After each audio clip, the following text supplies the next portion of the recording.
I started working on friends and family and any face that would hold still. I had to come up with a plan B, and these incredible academic and professional career opportunities can come out of it. I'm Richard Gearhart. And I'm Elizabeth Gearhart. You've just heard some great tidbits from our show. Stay tuned for the rest. Want to patent your invention? The chance is near. You've given it heart. Now get it in gear.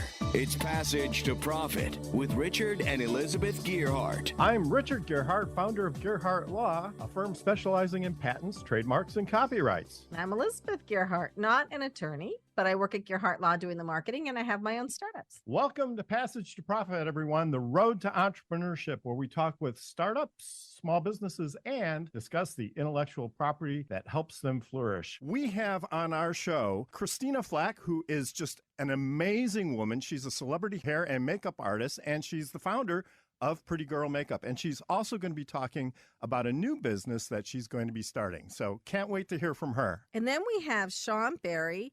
I'm so excited about this. I didn't know that this existed. Talk about selling an experience. It's all to do with the gaming world. I'm not going to say any more because he'll explain it. Can't wait for that. But before we get to our distinguished guests, it's time for IP in the News. And who is on the table for IP in the News today? Well, it's M&M, and it's also the Real Housewives of Potomac. And let me guess, they're getting into a dispute. Yes. So the question is, can you put the word shady in your name and sell a whole bunch of merchandise and all this stuff? Not if you're M&M, right? Because he's got the trademark and he's been marketing himself that way for a long time. And he's kind of upset that the Real Housewives have stolen his mark. They want to use reasonably shady for merchandise, for lip gloss and other types of merchandise. And he's like, wait, no. Well, what's the difference between reasonably shady and shady? I mean, I don't know. I'd like to know this. I don't know that there's a big trademark difference, not legally, right? So the Real Wives filed their trademark application, and M&M found out about it, and he filed what's called an opposition, which is a legal proceeding to stop them from getting their mark. And of course, they're both getting a lot of publicity from the whole thing, right? So I'm pretty sure that we'll be hearing more about this. Well, do you think their mark will go through the trademark office? It's a close call. I mean, it really is. I mean, he's got a strong mark. He's been using it for a long time. It covers merch, and they're also selling some merch, although they're selling different kinds of merch. So I think it's going to be a close case. The marks aren't quite the same. They don't have the same connotation. So I think it'll be interesting to see how it comes out. So when you file a mark, though, everybody else gets 30 days to say, hey, they shouldn't be allowed to have this mark. Is that what he did? Was he in like the 30-day period? So he saw they filed that mark, and he's like, wait, you can't have it? So what happens is that people watch other people's trademarks, right? And so when something gets issued from the trademark office, there's electronic computer programs that monitor that, and then they can find out this mark is being published and it's pretty close to ours, and then they can use that as a basis to file a legal proceeding if that's what they want to do. Well, it will be interesting to see how this turns out. Yeah, I'm curious. I just think it's kind of a funny situation, reasonably shady. Who would have thought? So in any case... I'm not sure I would want to be known as reasonably shady. It's like being reasonably bright or something. You know.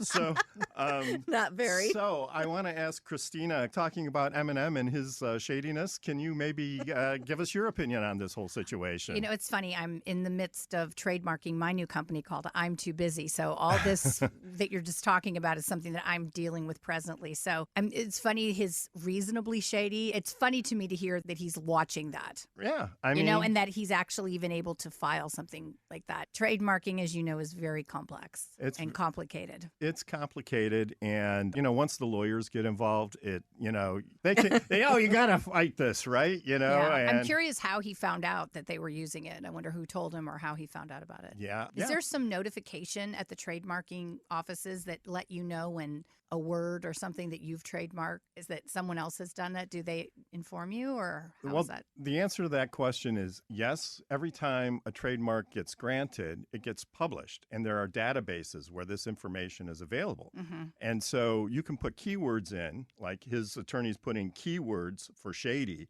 in this database. When somebody else has a mark that uses that same word, it comes up on a printout, and then the lawyers look at it and tell the client about it, and then they decide what to do. So pretty common practice. It's called policing your trademark. And if you have trademarks, it's good to make sure that they're policed because he has a little legitimate business interest here. Does Gearhart Law do that? Yes, we do. www.gearhartlaw.com if you want your trademark policed. So, Shaon, what are your thoughts? I have a couple of thoughts, right? So my company is called Metro Sports and Entertainment Group. So there's a lot of companies out there called Metro, right? So I always look around the corner for a call or somebody saying cease and desist or something like that. So I created a DBA, Metro Esports, just in case, right? But what I do know about Eminem is I don't know that you want to be on Eminem's bad side. Oh. Because he'll go make a song about you, and that could be good attention, or that could be bad attention, right? Trademark infringer. Right. Listen, this is a guy that went after his own mom on a song, so I don't know if that's the smoke that they want. I think that's good advice. So make sure, even if it's not legal, make sure you stay out of the way of famous people. Kenya? Well, I kind of feel a little way about it because I feel like he's done really well for himself. He's made all this money. They're kind of new to the game. I don't think that it was intentional because I do admit that I watched the show. It's like one of my guilty pleasures. And I think it just came from like a slang word that they were using. So it wasn't like an intentional thing. I don't know. I feel like everybody can make money and do well and everybody has a right to eat. And I don't know. I kind of would have looked the other way unless I felt like it was an intentional infringement on his original trademark, which I'm getting the vibe that it's not, but I don't know that for certain. So right, like you said, they may have said, well, reasonably shady is not shady, so what would be the big deal? And they probably talked with the lawyer about this, and the lawyer probably said, well, maybe you're taking a little risk here, but it should be okay, right? And then out of nowhere, this big famous guy comes with his legal machine. And millions of dollars. So it can be a tough space out there. Lots of times people will work this out. So instead of going all the way through the court process, they'll agree just to limit their use for these markets, and he'll stay out of their markets. And, hopefully they can coexist. Yeah. And that's usually how these things work themselves out. I hope so. Yeah. But it's kind of funny. I don't know if even the word shady means the same for him that they're using it as. Well, that's a great point. Right? Maybe they're talking about a room that's reasonably shady as opposed to, that was a joke, as opposed to like a personality characteristic. It's like, there's not a lot of shade in this room. Well, it's reasonably shady here. Yeah, what does he think about throwing shade on somebody? Can you own a word like that? I guess that's a question, right? Well, his character was Slim Shady. Like Slim Shady was a character that he created. Reasonably shady is like just a terminology where someone's being not all the way shady, but reasonably shady. Somewhat shady. Somewhat shady, right? Not black, not white, but gray. Right. So the line of demarcation is the amount of shade. Right. Is there like a sliding scale or something? Who knows? And I guess the moral of the story is, if you have a trademark question, please contact Gearhart Law at www.gearhartlaw.com. And now it's time for Christina Flach, celebrity hair and makeup artist. And welcome to the show, Christina. Hi. Thanks for having me. Hey, so you're located in San Francisco, right? I am, Marin County. And we're so glad that you were able to be here with us in the studio today in New York. It's amazing. This is so fun. I'm really happy to be here. Yes. Thanks so much. So what you been up to? Tell us about your projects and what you got going on. Well, I am a celebrity makeup artist, and I am the creator and founder of Pretty Girl Makeup. I'm also starting a new company called I'm Too Busy Makeup and Skincare, and I am a beauty expert on California Live NBC. I am a philanthropist and a mother of 5. So how did you get into the makeup business? I started working on my friends and family and any face that would hold still. But you've actually made up a lot of people, right? I mean, who are some of your favorite celebrities that you've worked with? Condoleezza Rice, Maria Bartiromo, Tyler Florence, Hilary Swank, Rita Moreno, Gucci, Louis Vuitton, Isaiah Washington. I've worked with a lot of different clients. That's really quite a list. And when you're doing somebody, when you're making them up, I would imagine every person is different, right? I don't really know anything about the makeup business, but you have to kind of be on the spot and figure out, well, what's going to make this person look the best, Yes. right? And feel the best. And so feel part the of my best. job is putting them in a good mood. So if they're not in the happiest mood, I get out my aromatherapy oils, I massage their hands, I get them a cup of tea, I just let them talk, or if they want quiet. I have to figure out in about 3 seconds what they need to look their best in front of the camera, besides work on their face. Do you only work with clients in San Francisco area, or do you travel across the country? All over the country. I did Wow. a show with Ronan Farrow in Phoenix. I went to the Super Bowl for 2 days, worked with Nickelodeon and the NFL. So I'm all over the place. The NFL? Who did you do makeup on for the NFL? Well, it was Super Bowl week. So it was, Radio Row. So there was a lot of press going on. Brett Michaels, I did his makeup and a bunch of other athletes. Is it fun? Great fun. I meet interesting people. I'm in different places all the time and get to be creative. It's great. Tomorrow I have a shoot here in the city. How did you get started in this, and how did you get access to these people? Well, I started working on, weddings, and then it led to working with photographers. And then I got a portfolio together and I submitted it and I got represented. I have 3 agents. I'm with Ford Artists in New York, LA, Miami, Chicago. I'm with Zenobia, and I'm with Brandy Moore in San Francisco. So Kenya. Yeah, so difference between TV makeup versus everyday makeup. What is the creative process like for that for you when you go into a set versus like a look you might do on somebody in a regular situation? Okay, so there's so many different regular situations. There's events. So it just depends on what TV it's going to be. Just make sure that's not shiny. That's a big thing.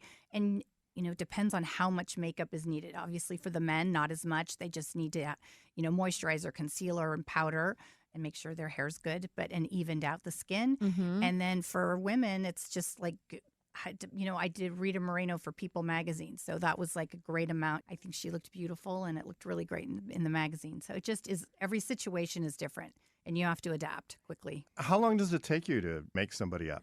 Again, it just depends on how severe the problem is. Usually the men are very quick. It's, 5-10 minutes at the most. And it's not even that. A lot of that is just moisturizing hands, massaging hands, doing the face, prepping it. And, a woman could be, I'm very fast, but it just depends on how, sometimes I have 20 minutes, sometimes I have an hour. It just depends on how much time I'm given. Are you the only one doing it, or do you have people helping you? No, I'm the only one. Sometimes I'll have Wow. an assistant, or there'll be another makeup artist, but typically I'm by myself. You're traveling. You must have like a huge Oh, suitcase, it is right? so much. It is so much. Can you carry that on, or do you have to check it? I carry, yesterday I carried on my main makeup case, and then in a suitcase I had stuff for hair. It's really interesting, sort of in your personal life. You've had a lot of challenges, and I saw that you did a podcast episode on grief, right? I have done many on grief, yes. So tell us a little bit about how you approach that and how you help people who are grieving through loss. I was married to Ken Flach. He was a professional, former #1 tennis player in the world with his partner, Rob Seguso, and he passed away. It's been 5 years since he's been gone, of sepsis.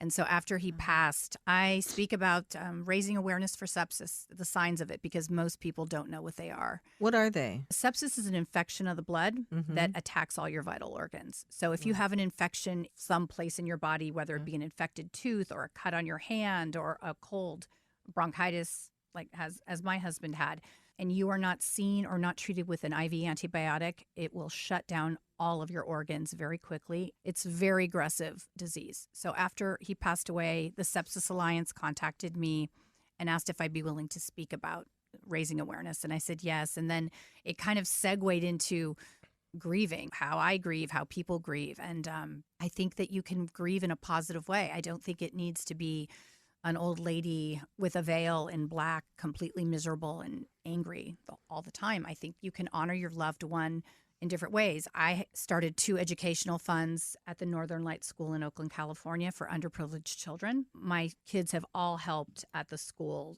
donating their time. My youngest son is a golfer.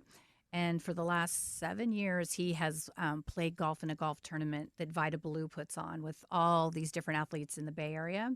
And this past October, he raised $60,000 for his twin and his daddy's educational fund. Wow. We're really excited about that. And I think you can honor your loved one by doing do-goodery, as I like to call it. That's your legacy, right? You're giving them a legacy, too, because I'm assuming their name is on the educational fund. Yes. Ben and Ken, yes. So we have to take a break right now, but we'd like to talk a little bit more about this Of when we come course. back. You're listening to Passage to Profit with Richard and Elizabeth Gearhart. Our special guest, Christina Flach, will be back right after this. What are entrepreneurs' most valuable assets? Their passion and ideas. We can't protect your passion, but we can protect your ideas. Trust Gearhart Law to protect your ideas with premier patent, trademark, and copyright services. There's never been a better time to start your own business. Contact us at gearhartlaw.com. At Gearhart Law, we have years of experience protecting entrepreneurs' ideas and brands using patent, trademark, and copyright protection. So if you have a new consumer product, a new software application that you're planning to build or sell, or a brand or company name that you want to protect, contact the experts at Gearhart Law, www.gearhartlaw.com. Don't let the wrong protection strategy ruin your business. All of our attorneys are passionate about protection and are licensed and qualified to represent you before the United States Patent and Trademark Office. Don't start your project without calling us first. Contact Gearhart Law on the web at GEARHARTLAW.com. Together, we can change the world. This ad has been read by a non-attorney spokesperson. Now back to Passage to Profit. Once again, Richard and Elizabeth Gearhart. And our special guest, Christina Flach. What a story. She is going to talk about the Northern Lights School now and the Baby Bo and Ken Flach fundraiser. So can you enlighten us a little more about that? Yes, the Northern Lights School is an amazing school in Oakland, California. It is run solely on grants and donations, and it is a private school with a 98% success rate of kids going on to getting scholarships to college. And education and nutrition are incredibly important to me. I love being able to give back with that. And then I also help start the Bo Friedman Outdoor Classroom at the Edna McGuire School in Mill Valley, California. And it's an outdoor garden. There's chickens and fruit trees and different vegetable patches, and the kids grow them. They cook with them, do science experiments. I love it. It's just a very special place. I always admire it when people can take difficult personal challenges and turn them into positive things for other people. And so I think it's awesome that you have channeled your grief into something positive. Is that something that you talk about on your podcast as a way to help cope with the losses that take place? I think it has helped deal with my grief. It's been 5 years for Ken, and it's going to be 16 for my son. And, I have other children, and I can't just stay in this negative, dark, grieving place. I have to set a good example for them. I have to run my company, and I want to have a happy, loving life. And so just continually being negative and depressed and sad about that is not how I want to live my life. I think the greatest thing that we can do is, have big love in the world, giving back in your relationships and with your children and your work. That's wonderful. You seem to have this positive disposition and you're so strong. Do you think your experiences have helped your brand evolve? I think my career has helped me deal with it because I love it so much and it does make me happy. But my daughter, Melania, had said something to me after Ken died. And when I was in my office, kind of just angry and foul at the world. But she said, Mom, you have to be grateful for the time that you did have, not for what you don't have.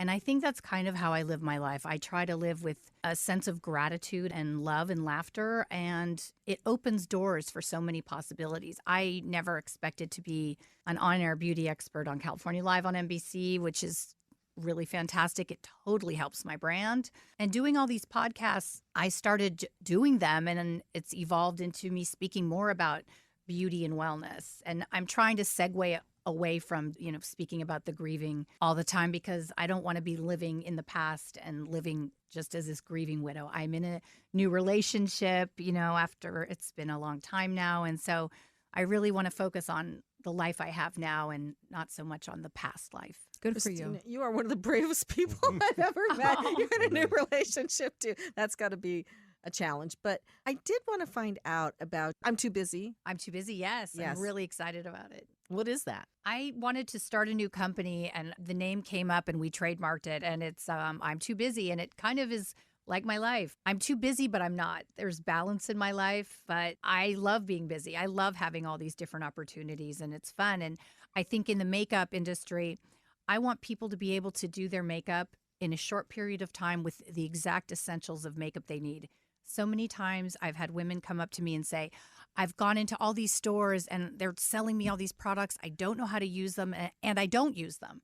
So I want to have this line to be just tight of what you really need to be able to do your makeup in about 5 minutes and go out about your day and be too busy. I think there's a niche there's so many different makeup brands, but I think that this one, I am a working makeup artist. I still do photo shoots, but I also, I'm a businesswoman and I know what I need to get out in front of the world and look like the best version of myself. I think everyone is visual. And there's no reason why going out in the world and not looking like your best self it's an asset. And why would you not want to? And it's not a superficial thing. It's just a fact. I want to be the best version of me professionally in how I look. I can't do what I do being an on-air beauty person or a CEO of a makeup company or a makeup artist if I don't even look together and look like a best version of me, right? I kind of have to. So, Christina, I do have like a really super down in the weeds question for you. Go. I love those kinds. So I used to always wear mascara and the whole stuff. And then I don't know, 10 years ago, mascara just started bugging my eyes. And I would put mascara on and my eyes would just turn red. And people would go, what's wrong with you? It was embarrassing. What did they change or what could I wear in mascara wise?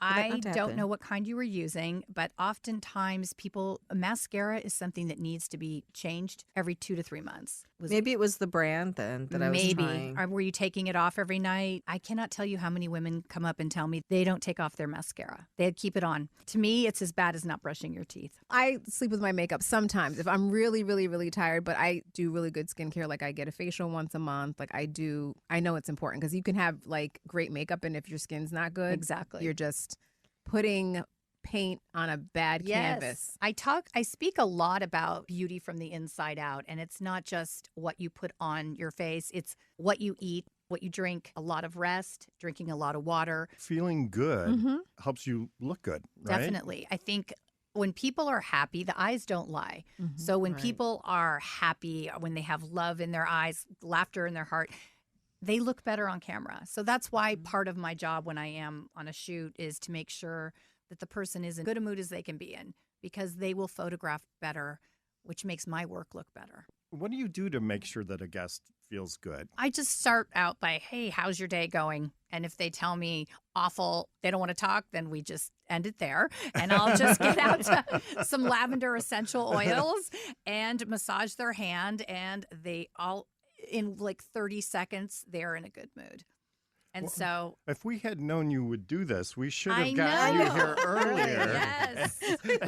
There's 4 of us here. You could have helped. Are there any like makeup trends right now that are happening that we should know about and anything that we should like retire for eternity? Well, I have a lot of thoughts on this. I don't really think about trends. I love them. I watch them. They're entertaining. But I think everyone needs to figure out how they look the best, because not all trends look good on everybody. And if you look in magazines or TV, you don't really see these makeup trends. That's more like TikTok, Instagram type of thing. So when I'm doing a Gucci, a Louis Vuitton, or a TV show, I have very clear instructions, like from, the offices, corporate offices at Gucci, Louis Vuitton, how they want the makeup done or not done.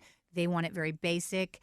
Fashion is the focal point, not what I'm doing to their face. And if it's TV, they just want them to look like the best version of them. And so there's not a lot of trends, but I like filled in brows always, a good dewy skin, eye cream. I love concealer. I like, the mascara. I'm not a big fan of eye extensions, and I know you have them. I love them. Yes. Yours are tasteful, but Thank I have you. to say I have seen some that look like chia pets. I know. That's something that should be retired, right? Oh, 100%. Yes. I'm kind of getting now why people are called makeup artists, because there really is a lot to all of this, right? I mean, you really have to take into account the person, the personality, the environment they're going to be in, what you're trying to emphasize and de-emphasize. I mean, it makes sense if you're a fashion house, you want people to look at the clothing and sort of see the model, but not be so drawn to him or her that it distracts from the clothing, right? So exactly. And so there's a lot to this. You have to figure out what situation you're dealing with and work within that. I have athletes that I work with. I have different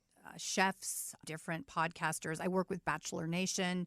I just want them to look natural. I don't want them to look cakey or overly made up. But then I have other clients that I get to go crazy and paint away, and it's so much fun. And in fact, tomorrow, the photo shoot that I'm doing, I'm working with 2 photographers here in New York that I adore, and I get to go crazy. We're going to shoot with a model, and I get to just kind of express myself the way I don't get to normally in my everyday work. Do you have to like sometimes negotiate with the person you're making up because they're like, yes, it's such an interesting psychology of makeup with women. There's women that are so attached to how they look that they're not comfortable with something different. So if I have a client like that is so rigid, they're not able to get comfortable being uncomfortable or trying something new. It is very strange to me that someone will hire me and then tell me exactly how they want me to do their makeup and not be willing or open to letting me show them how I think they would look better. But I have to listen to my clients, because if they're so uncomfortable with how they look, because it's different than what they're used to, they're not going to give a good interview. It's going to be really distracting for them. So I do have to listen to them. I may make suggestions very politely saying, I think this would look better, but we will do whatever you want. Christina Flach, celebrity hair and makeup artist. Christina, where can we find you? You can find me at ChristinaFlach.com, and to see there's videos in my portfolio. And then if you want to go to PrettyGirlMakeup.com, and then very soon it's going to be I'mTooBusy.com to see the makeup products. We're offering 20% discount on Pretty Girl with discount code PrettyGirl. Passage to Profit with Richard and Elizabeth Gearhart, back right after this. Hi, I'm Lisa Askley's the inventress, founder, CEO, and president of Inventing A to Z. I've been inventing products for over 38 years. Hundreds of products later and dozens of patents. I help people develop products and put them on the market from concept to fruition. I bring them to some of the top shopping networks in the world: QVC, HSN, eVine Live, and retail stores. Have you ever said to yourself, someone should invent that thing? Well, I say, why not? Make it you. If you want to know how to develop a product from concept to fruition the right way, contact me, Lisa Askley's the inventress. Go to inventingatoz.com, inventingatoz.com. Email me, lisa@inventingatoz.com. Treat yourself to a day chock full of networking, education, music, shopping, and fun. Go to my website, inventingatoz.com. Passage to Profit continues with Richard and Elizabeth Gearhart. And we have our special guest, Christina Flach, celebrity hair and makeup artist. Now it's time for Power Move. Kenya? For Power Move today, we have Queen Latifah. And she was doing some research and realized that there was a staggering disparity among women behind the camera for commercial advertisements in film, particularly women of color, showed there was only 10% of the helm when it came to media and representation. So she decided that she wanted to create a platform for women filmmakers, and she launched Queen Collective, which is going to give women the opportunity to create, produce, direct, and have financing for their short film and distribution. And she did a big thing about it on the NAACP Awards and promoted it. So I am giving her a power move today. And, she's really the person to pull it off. She's got the experience and the talent, and we really hope that she's successful with this one. Yeah, I'm excited to see. I love her. Isn't she doing the Equalizer on TV now, too? I think so. Yeah, so she's got a lot going on, but kudos to her. Yeah. Elizabeth, it's time for Fireside Plus, because you have Fireside plus other things that you're doing. So what's going on there? So Fireside is now Blue Streak. I'm working on the website. I've revamped it yet again. The project was huge when I started, and I realized most people could not understand all the different pieces to it and put them all together. So I've really pared it down, and I think it's going to be great once I get the website going and I really get it going and get it out. So I'm excited about that. So that's number one. And number two is my cat podcast that I started with Danielle Woolley. It's the Jersey Podcast, It's right? the Jersey Podcasts, and we have a lot of fun. We have guests. We record it once a week, and we drop it on Tuesdays, so it goes everywhere on Tuesday. We do it on Zoom, so we have video. And we have people come on and talk about their experiences with their cats. That's going. We're building the Facebook group and getting followers and developing the business. But one thing I wanted to say is we had this guy on a couple shows ago, Brian Will, drop out to multimillionaire. And one thing he talks about with his business is having profit and loss statements often for every different part of the business,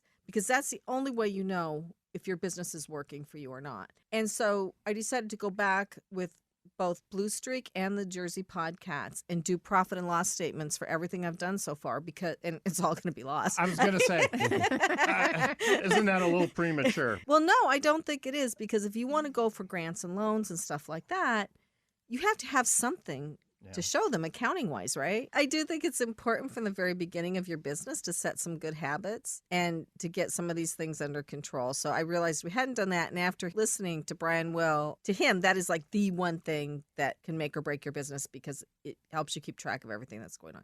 I think it's really great that you're bringing this up, because we never really talk about the financial piece on Passage to Profit. It's always the marketing, but the fact that you're doing this at an early stage of your business, I think, is a very good lesson for other entrepreneurs out there, because some people are just scared of the numbers because they're scared of numbers. Other people just don't want to know the truth, right? And the numbers don't lie. And it's not that hard to do. You don't have to be super elaborate. You can have your own categories, etc. But enough about that, because I really want to talk to Shaon Berry, and he has got the coolest thing. And his website, before we get started, is metroesports.gg. I'm not even going to try to describe this. I'm going to let him do it, but I hope you have your profit and loss statements for all of your locations. Listen, I don't know how you could come out of a pandemic without P&Ls on just about everything that you do. Got to be close to the business, but hi. Hi. Yeah, so tell us about what you're doing. It's so exciting. Yeah, my company is called Metro Sports and Entertainment Group. We have a DBA, Metro Esports. That's where metroesports.gg comes from. And if you're not familiar with the video game world, GG means good game. And it has been a whirlwind couple of years for me as we kind of grow and develop and scale what is this incredible, exciting ride for me. Transitionally, I don't come from the gaming or esports or tech world at all. I actually come from the traditional sports world. I was a college football player. I come from a family of professional athletes. My grandfather was a Negro League baseball player. He played with Jackie Robinson and Satchel Paige, and my dad was a great football player. And in my family, sports was it, right? You're going to be an athlete. You're going to, go to the NFL, or, you're going to be one of those multimillionaires with a big house and a yacht. And I remember telling my mom at 6 years of age, I'm going to buy you a house after I get my Heisman Trophy. And, it just wasn't in the cards. I mean, I got a football scholarship and had a great experience, but, I wasn't blessed to be like 6'5" or 350 pounds or whatever that is. So I had to come up with a plan B. And so this company, Metro Esports, is a lot about plan B. It's about finding kids where they are and these incredible academic and professional career opportunities that can come out of it. That's amazing. Yeah, so what do you actually do? You have physical locations where people come to game and do other things? Yeah, we have gaming labs, right? So we have 5 locations. We're actually on 2 college campuses. We're on a community college campus at Lincoln University, which is an HBCU, is their first esports gaming lab. We partner with the YMCAs, and so we put our gaming labs inside the YMCAs, almost like a Starbucks in an airport, where kids can come and learn to, play video games, and all that's fun, but they can come in and learn to code or program or design if they like, different aspects of the industry. And that's why I love it so much, because, you might love playing video games. That's awesome. But there are so many fantastic careers, that pay a lot of money, that you can develop your skills in. When you think about metaverse production, a lot of that's birthed out of, the AR and VR video games, right? And so, our goal with our gaming labs and a lot of the leagues and tournaments and programs is about helping identify a really, really cool path.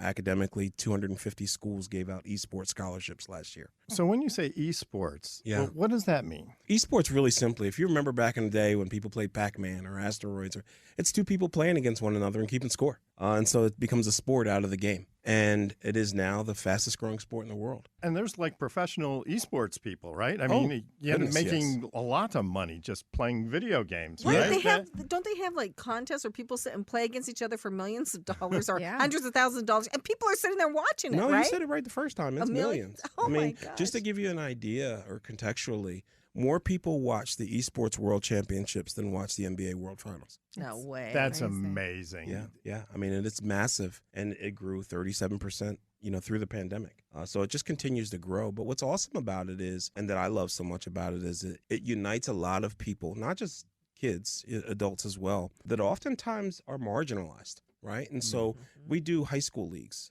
middle school leagues, and what we find is kids that aren't the superstar athletes, kids that aren't the jocks, or even kids that aren't the popular kids, become the mainstay. They become They can be celebrities, right? right? And these communities of people that feel welcome and accepted. We're having such troubling times with depression and anxiety. It gives me great joy way beyond the video games. It's just seeing communities come together. And so for a lot of reasons, we absolutely love it. There's a clear correlation, I think, between video games and just technology in general. If you talk to Jeff Bezos or, some of the kind of the pioneers in the industry, the tech industry, they'll tell you they all started out as gamers. Like I said, it's so popular. And particularly, for me, I have an intentionality about engaging our urban communities. A lot of times, people of color rely really heavily on sports and music as the way up and out. And part of what I do is say, wait, there's another plan here. If your kid likes to play video games, or, maybe he's not blessed with great speed or 7-foot height, maybe he just really enjoys playing the games or designing the games or making them.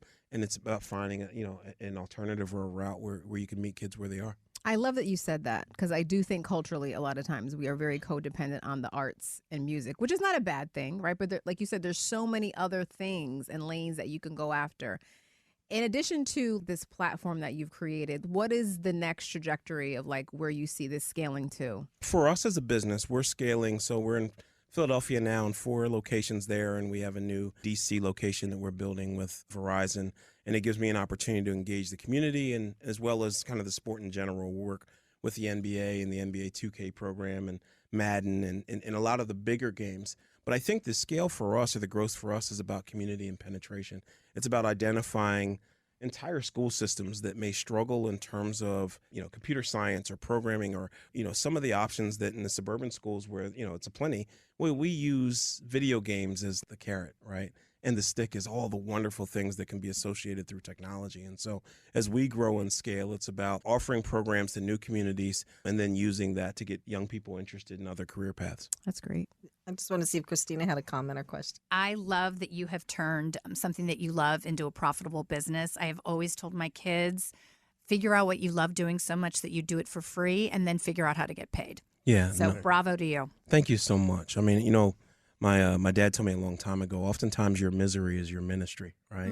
And so for me, I wasn't good enough to play in the NFL. I mean, if you'd asked me, man, that was life. I had it all planned out, and I knew what it was going to be. And so if you'd have told me, you fast forward 20 plus years later that I'm in a video game industry, I would have never guessed it. How did you get started? Believe it or not, with my passion for sports, I created a sports and media company first. I would create these platforms where I'd go into urban communities and I would create these showcase opportunities for young athletes that wanted to matriculate and go to college. That platform grew really big, really fast, turned into a television program on ESPN that ran almost 7 years. So I was creating content around traditional sports, and I got a call from the president of AAU Sports, if you're familiar with AAU basketball or baseball. And she goes, "Hey, Shaon, are you still doing esports events?" And I said, "Hey, I don't know what the hell you're talking about. I don't know what esports is and why you think that I would be doing that." And what they were referring to is when we would have an event, we might have a couple of hundred or 1,000 young athletes. We'd buy a bunch of Xboxes and PlayStations. We'd send them back to the hotels with the coaches and just say, "Hey, listen, keep everybody busy. Keep them from trashing the hotels." Somehow, I then ended up with a reputation as an esports event creator. So I thought I better do some due diligence and understand this market.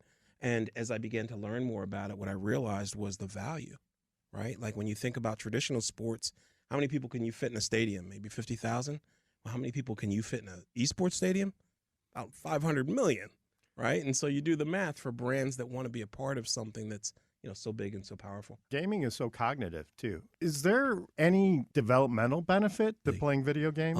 Absolutely. I spoke in LA last week at what's called the Best You Conference, and a lot of it's about mental health and development. But there are so many studies that have shown that there are so many mental health benefits from playing video games. And the thing that I love that it addresses at a very high level is anxiety and depression. Kids are so lonely nowadays. I mean, any opportunity that we can aggregate them and make them feel included or part of a team or part of something bigger than themselves is a positive. Well, and if you're playing a multiplayer game, who you are, what you look like is really pretty agnostic, right? Because, I mean, you could put your picture on some games, but everybody makes up these avatars, right? Which are these cartoonish type people. So you're kind of insulated from all the other reasons somebody can reject you if you're... Yeah, I mean, listen, it's like a lot of other things. You mentioned Queen Latifah, right? And trying to add diversity to film. In large part, I'm trying to add diversity to a $3 billion industry, right? So, when you think about esports or video games and all of the important leadership positions or even characters in games, people of color represent about less than 5% of everything across the board that's meaningful in the industry. And so, except we over-index as consumers. And so there's so much opportunity to add, what I think are organic, meaningful ways to impact and engage communities that we're looking to just add to that. It is so popular because communities just kind of gravitate to one another, and having this common interest. And so, for us, there's all these creative opportunities in terms of our facilities. I also partner with Steve Harvey. We're building a gaming lab, or looking to build a lab on his ranch that he recently purchased. He's got a great foundation with his wife Marjorie around young people that don't have fathers. There are so many avenues. We've recently started working with some prominent hip-hop artists that said, hey, we want to add gaming to our hip-hop show production, right? And so I'm literally working on a project right now to kind of bring gaming culturally into kind of that same sphere of music and digital entertainment. And games are so immersive, too. I've played video games, not so much anymore, but a while ago, and you really get lost in this, right? Yeah. And so if you are anxious or depressed, it's great escapism. Right? Yeah. And get your mind off of stuff for a while. And instead, just focus on finding the thing or shooting the person or whatever it is the game's about, right? It's amazing how many relationships are created and developed and cultivated online. My son was a college football player, and one of his best friends graduated and went to play in the NFL, and they couldn't be together because they were in different cities. And but I would always find them on Fortnite together. I'm like, dude, don't you have to study? And they Well, literally, that is the downside, right? Right. So, but yeah, I mean, anything you got to have moderation, but there are so many great benefits to it that I just have fallen in love with the industry. But you raise a good point, though. I mean, seriously, should people be online more, or should they be interacting with real people? I mean, let's face it, you get a job, you got to go interact with the public, your coworkers, your boss. Are people losing those skills because they're so immersed in the gaming world? I think technology just across the board has its benefits and its drawbacks, right? I think as a society, we probably engage less and less and less. I don't advocate doing anything in excess, whether it's video gaming or anything else, but there are certainly benefits to it. There was a young gentleman in the Philadelphia area a couple of years ago who was spending all of his time at the Microsoft office store they had in the mall to play video games. I mean, every single day, hours and hours and hours and hours a day. And his parents were like, dude, too much. Like, you're just there too much. And about, 8 months later, he won $3 million.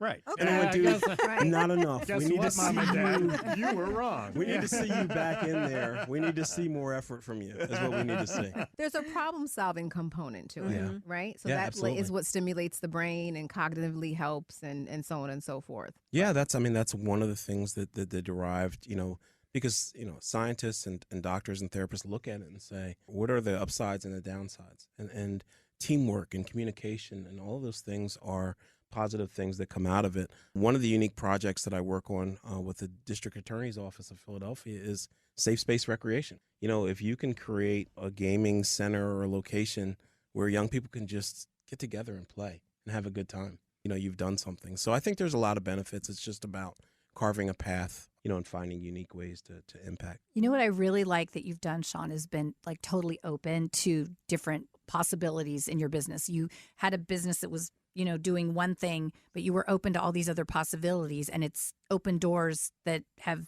expanded your business. No, I appreciate that. I think that's really, really neat. I will tell you this, right? COVID was very humbling. I dived into the industry. I know everything about it. I'm ready. And I buy this big facility, and I buy a bunch of PCs and outline, and I get the walls painted and branded and everything, and I'm so excited. And COVID hit. And for 8 months, I walked into that facility, just me.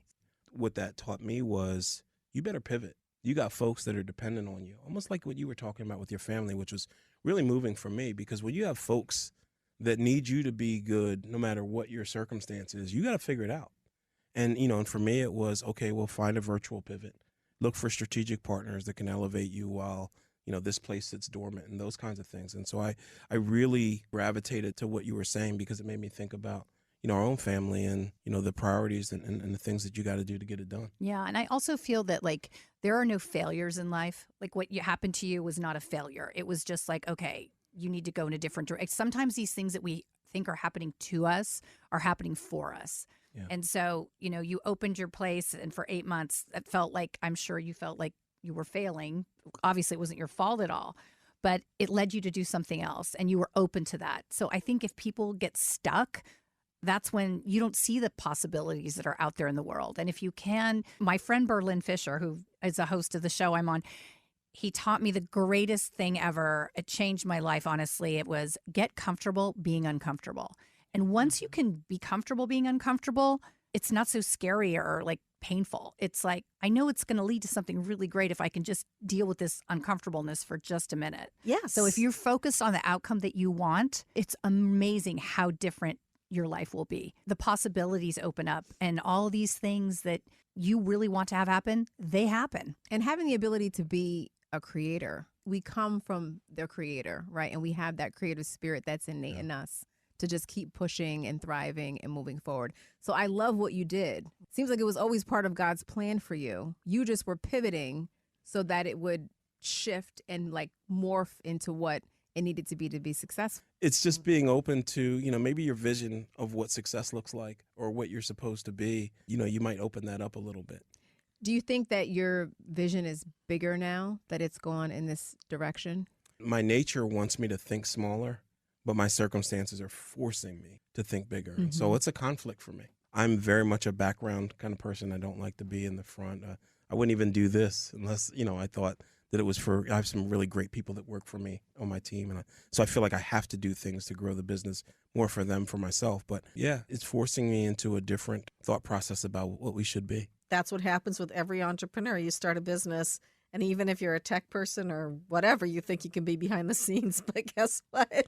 And you're always your brand. So kudos to you for coming on this. Unfortunately, we're out of time for this segment, but we're not done with the show yet. How can people find you and what you're doing? Our website is metroesports.gg, or you can follow us on Twitter at Metro Esports US. To reach out and become a part of the community. We have professional teams. We have online leagues and tournaments, so you don't have to be where we are to join our program, and just excited to do more. Excellent. Well, listeners, we will be right back after this message with more of Passage to Profit. Stay tuned. If you missed any of this, the podcast comes out tomorrow. It's Passage to Profit, but we will be back right after this. There's never been a better time to start your own business. The opportunities are infinite and only limited by your imagination and enthusiasm. At Gearhart Law, we believe the most successful companies all have one thing in common. They start with a solid foundation first. Gearhart Law has years of experience protecting entrepreneurs' ideas and brands using patent, trademark, and copyright protection. So if you have a new consumer product, a new software application that you're planning to build or sell, or a brand or company name that you want to protect, contact the experts at www.gearhartlaw.com. Our professionals will create a custom strategy designed to fit your needs and your budget. All of our attorneys are passionate about protection, licensed and qualified to represent you before the United States Patent and Trademark Office. Don't start your project without calling us first. Visit gearhartlaw.com. Together, we can change the world. Visit gearhartlaw.com. This ad has been read by a non-attorney spokesperson.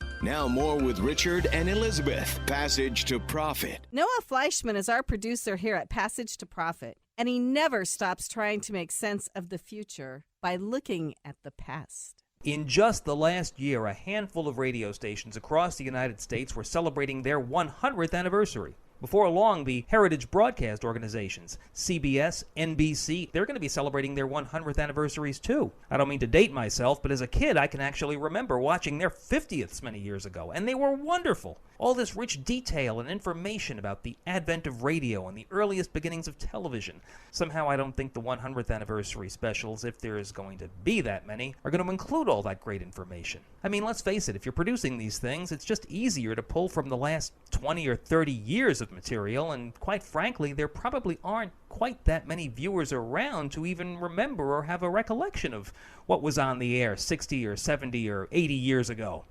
If that's the way they treat broadcast history in these United States, who's to say how they're going to be treating American history in the next 50 to 75 years?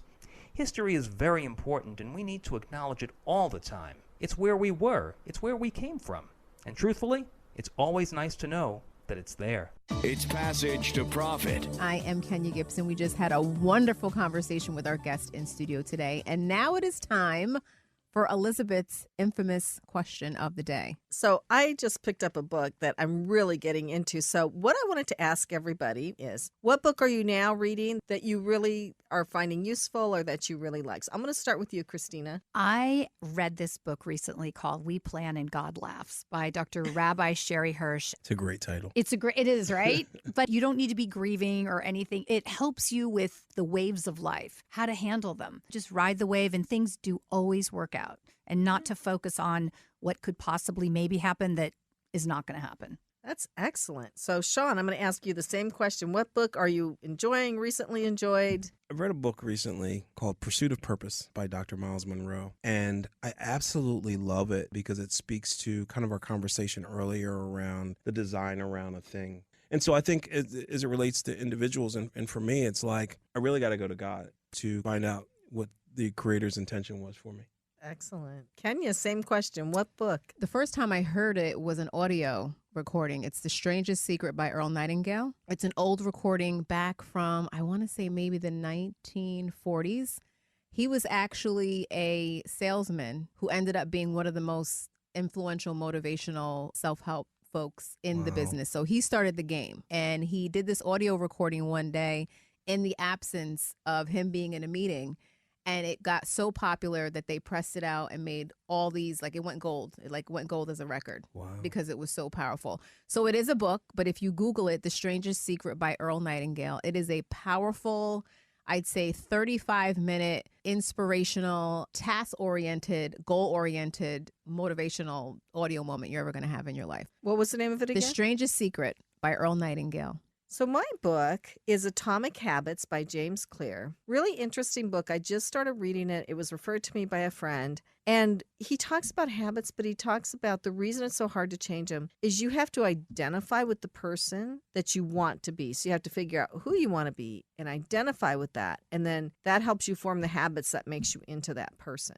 I think it's really helping me because I think habits are important. And one habit that I really think can get to a lot of people is dealing with negativity, like going on to these blogs and reading all these negative comments people have. And I've been guilty of that in the past, like around news stories and stuff. But just keeping the negativity out of our lives, that has to be a habit, I think. Definitely.